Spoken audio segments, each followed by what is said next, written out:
একটা দেশি মুরগি কিনে খেতে আমি আজও পারিনি। আমরা সকল শিক্ষকদের সম্মান করি, শ্রদ্ধা করি। তাই বলে এই ধরনের অযৌক্তিক উক্তি বা কথা কখনোই মেনে নেওয়া যায় না যে আমরা ২০ বছর আগে একটি ব্রয়লার মুরগি কিনে খেয়েছিলাম, এরপর আর একটি দেশি মুরগি বা মুরগি কিনে খেতে পারি নাই, সেই গন্ধটি এখনও নাকে লেগে রয়েছে। এ ধরনের উক্তি করলে আসলে সকল শিক্ষকদেরও মানহানি হয়।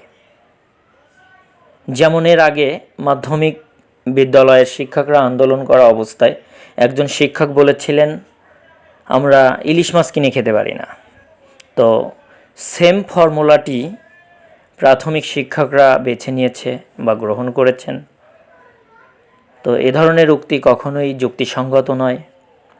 আর সবথেকে বড় কথা হচ্ছে শিক্ষার্থীদের পরীক্ষা খুবই নিকটে। এই মুহূর্তে শিক্ষকদের আন্দোলনটি কখনোই যুক্তিসঙ্গত নয়। এতে করে সকল শিক্ষার্থীদের পড়াশোনার অনেক ক্ষতি হবে।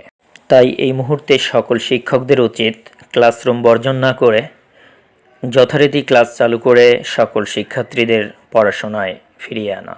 ধন্যবাদ সবাইকে।